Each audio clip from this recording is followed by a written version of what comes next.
bëri na ci ñu jeexal rek ci li nga xam ne mooy wàllum amnistie bi nga xam ne fi mu toll nii voté woon nañ li nga xam ne mooy la loi interprétative ki ko porté woon nag di le député Amadou Ba mais ñu gis tey ci li nga xam ne mooy xibaar yi mooy opposition bi dañuy attaqué rek li nga xam ne mooy loi boobu ba dund nañ li nga xam ne déposé nañ li nga xam ne mooy benn recours. waaw mais effectivement Omar le recours de l'opposition quand même recours bu c'était un recours bi nga xam ne qui était attendu.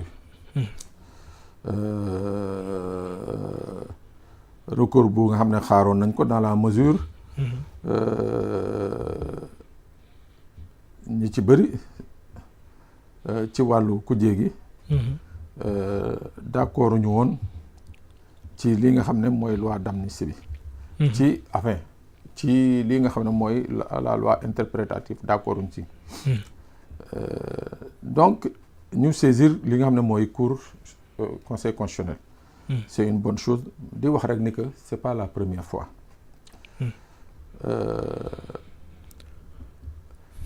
gis nga loi Ezzan bi ñu koy voté. ci jamono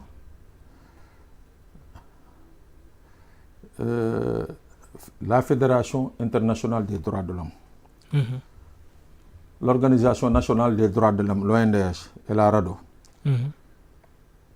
ay kuréel politique yu bëri. dañ fi saisiroon conseil constitutionnel. pour déclarer inconstitutionnelle la loi Ezzan. bi conseil constitutionnel prononcé wu. organisation yi dañu am dem plus loin dem saisir ñi nga xam ne mooy la commission africaine des droits de l'homme et des peuples. donc pour wane rek ni que saisinu kii nga xam ne mooy conseil constitutionnel par l'opposition. C'est une loi, c'est une procédure tout à fait normale. léegi nag est-ce que conseil constitutionnel dana recevoir maanaam déclaré wu compétente pour atte ko en tout cas li leer ba leer en 2005 conseil constitutionnel bi fi nekkoon moom ñoom nangu nañu woon recevoir ba pare déclaré wu daal di juger affaire bi donc je crois que ñii tamit war nañu mën a tamit saytu la loi bañ a déclarer wu incompétente faire en sorte que ñu xool ndax si cette loi répond quand même conformément à la constitution du Sénégal. Parce que tamit loi am na caractère am mooy le fait que ñu voté ko mais il y a un autre caractère bi nga xam ne mooy la constitutionnalité de la loi. Il faut que loolu conseil constitutionnel moo mën a xool ndax loi bi nañ ko voté yàqalul dara constitution wala maanaam gàkkalul constitution maanaam par rapport à la constitution du Sénégal cette loi peut être appliquée. Donc loolu c'est une bonne chose en soi que l'opposition mën a saisir le conseil constitutionnel. Maintenant nag on attend de voir ce que le conseil constitutionnel va décider. Mais ci côté boobu laa bëgg ñu des sax avant ñuy dugg parce que ku ne député wala boog assemblée nationale xam nañ ne li muy def mooy di voter li nga xam ne mooy ay loi di contrôler li nga xam ne mooy l'action gouvernementale. bëri na ci mais suñ demee ba li nga xam ne mooy constitution moom moo ko permettre muy voter li nga xam ne mooy ay loi suñ demee ba député yooyu yi nga xam ne ay représentants du peuple lañ leen mën a wooye ñu jël benn loi interpréter ko est-ce que conseil constitutionnel am na ci li nga xam ne mooy prérogative pour mën ko annuler d'autant plus que loi Ezzan bi ngay wax ni conseil constitutionnel dafa bàyyi woon mu jàll. waaw non conseil constitutionnel dafa bàyyi woon mu jàll. mais daf ko valider woon partiellement de manière partielle. maanaam am na li nga xam ne nangul na ko ñii nga xam ne ñoo déposé woon recours bi. jàllalewul loi bi à 100%. daf ko nangu de manière partielle. ba pare nag daal di fàttali nag. dañ ne les 5 sages qui ont rendu la décision le 9 février 2005 ont procédé à une validation partielle du texte suffisante pour que le président puisse promulguer le texte en toute légalité. Si la constitution sénégalaise précise que les décisions constitutionnelles ne sont susceptibles d'aucune voie de recours, la loi organique relative au Conseil des sages donne la possibilité au président de la République de renvoyer le texte pour une seconde lecture, ce qui n'a pas été fait. donc maanaam tey jii ça dépend ci décision conseil constitutionnel. conseil constitutionnel. mën na xool ne loi bi méngoowul ak constitution bu boobaa. président day ressaisir encore assemblée pour une relecture. ñu demaat xoolaat ko saytu ko waat voté ko waat mu soog a demaat comme mun ne waaw ah je valide totalement ou partiellement la loi waaw loolu moom mu ngoog. xam naa sax dinañ ci ñëwaat parce que bëggoon naa ñu gën a yaatal ak ci conséquences directes yi nga xam ne li nga xam ne mooy loi d'amnistie bi war na ko am ci voilà les donneurs d'ordre yi fi doon xew ak ñi nga xam ne ñoo ci am ay gaañoo ñàkk ci li nga xam ne mooy seen alal mais bëgguma jeexal te duñu wax ci wàllum li nga xam ne mooy Boffa Bayotte mi nga xam ne bokkoon na ci thème yi nga xam ne waroon nañ ci waxtaan ana lan nga ñu ci mën a wax rek benn résumé parce que fi mu toll nii ñoom René ñu ngi dugg ci li nga xam ne mooy grève de la faim.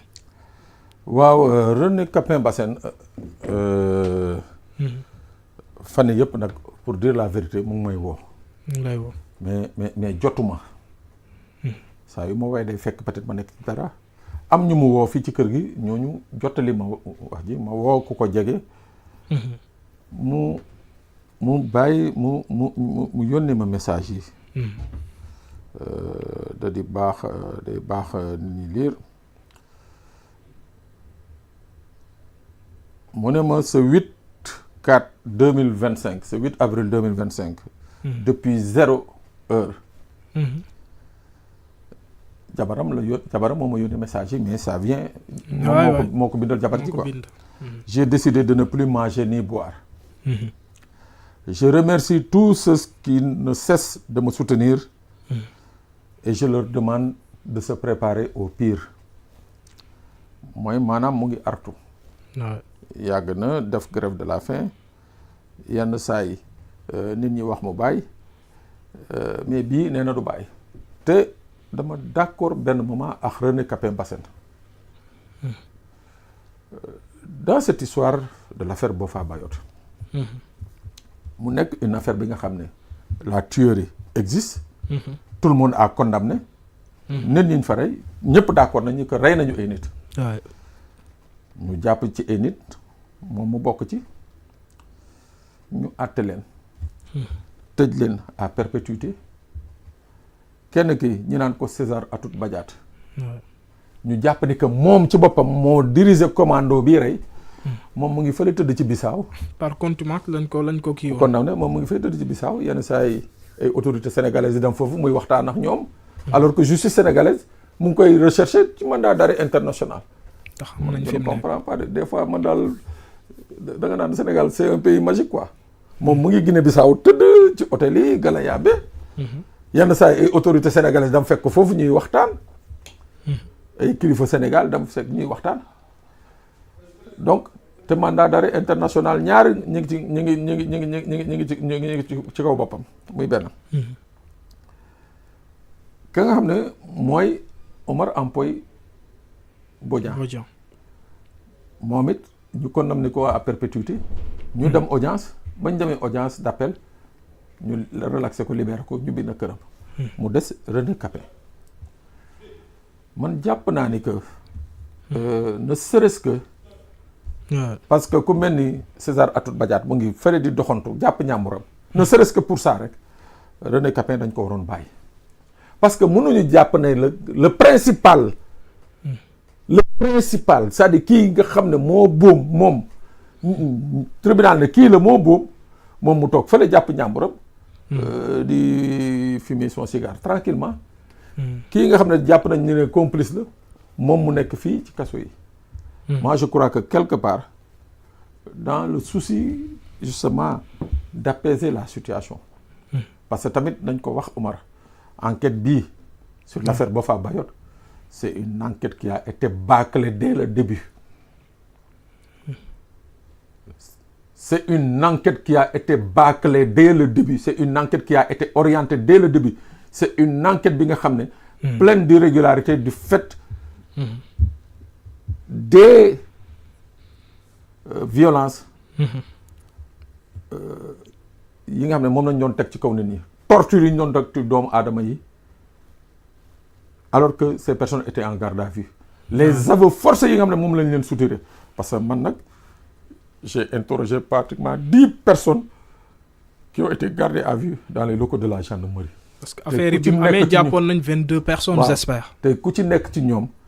su la wanee sekkeel yi ñoom ne sekkeel yi sondel yi ñu doon taal di ko teg seen awra yeeg yeneen ak yeneen kooku buñ la ne woon waxal sa baay dëmm la nga ne sa baay dëmm la. donc loolu ma ne cette enquête a été bâclée et dirigée dès le départ. Il fallait trouver des coupables, on a trouvé des coupables. waaw tey nag mënuñu ne le principal laa la wax ki nga xam ne moom jàpp nañ ne mu kooku moo organisé l'opération rey ay nit. kooku toog fële Bissau dem vraiment qui continue de souffrir en prison. Juste parce que c'est un journaliste qui a écrit, qui ne cache pas son intérêt pour la question casamançaise, qui a écrit au moins 3 bouquins sur la Casamance, comme Mani, qui parle avec certains responsables du MFDC.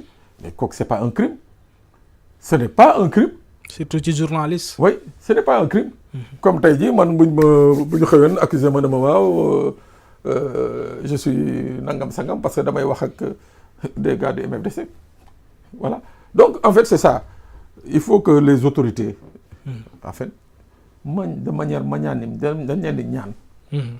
qui c'est un père de famille, n'est que d'homme au Sénégal. Là, il a déjà perdu une oreille parce que ben nopp bi yaxuna. Ndax torture yi ko doon def ben nopp bi bënn na yaxuna. Mais il faut pas qu'on attende que le pire se produise. Nañu jéem a xool parmi les mécanismes qui existent.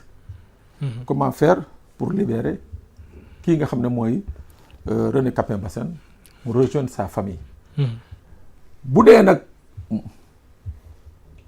César Atoute Badiate ñu ngi continuer di ko voilà di ko protéger ñu ngi continuer di ko adouber et consort.